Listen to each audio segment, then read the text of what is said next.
Former Zappos CEO Tony Hsieh died 2 weeks ago after suffering injuries from a tragic house fire in Connecticut. The 46-year-old multi-millionaire pioneered one of the biggest online retailers to date.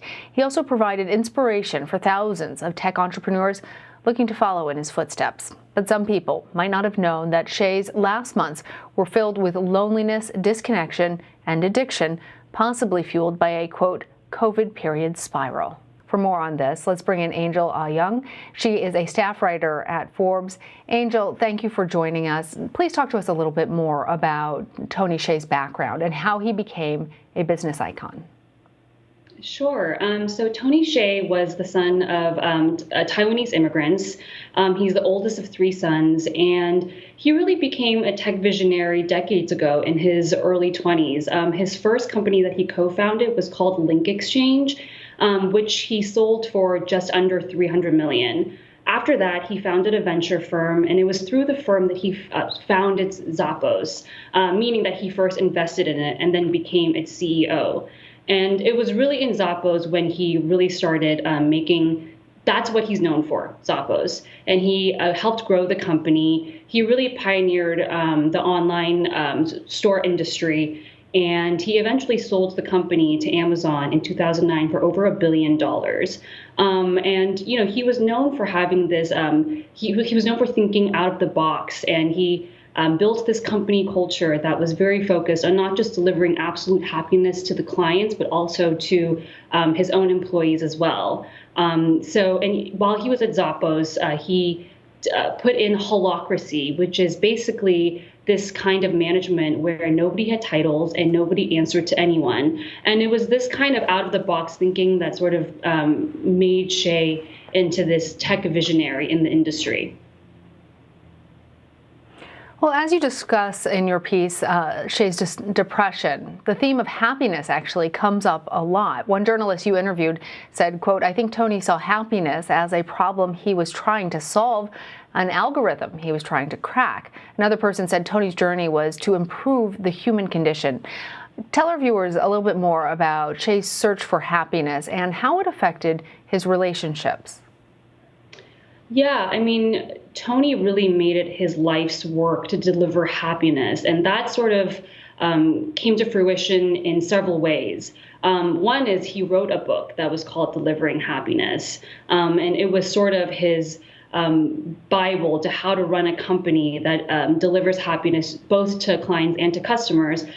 He also put in over $300 million into a community in Las Vegas. And the community was about bringing people together, brainstorming new ideas. And for Tony, his idea of happiness at a certain point was really about bringing people together and having a real sense of community.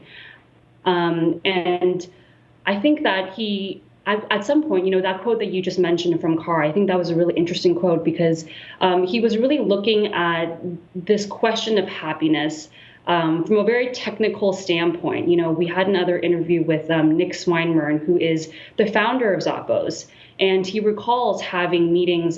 He recalls seeing Tony less and less as the years went by. But every single time he saw Tony would ask him, you know, how happy are you?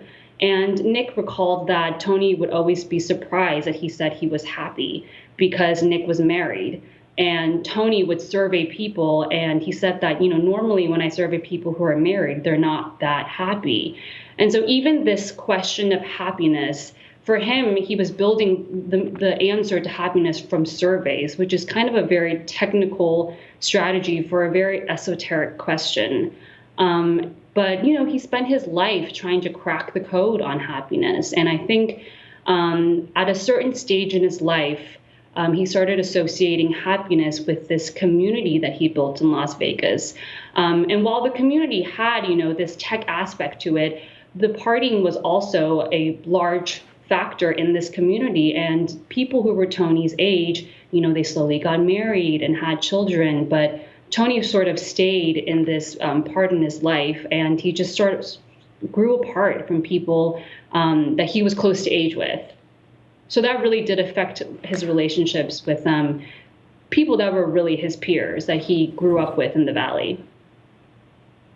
Yeah, it's interesting, Angel, in your piece when you talk about the community that he surrounded himself with, that they weren't his friends, they were people on his payroll, the addiction he was struggling with, the depression he was struggling with, and how all of these things were augmented by COVID-19. In fact, you say that he could be considered a victim of COVID-19, albeit indirectly. Tell us a little bit more about that.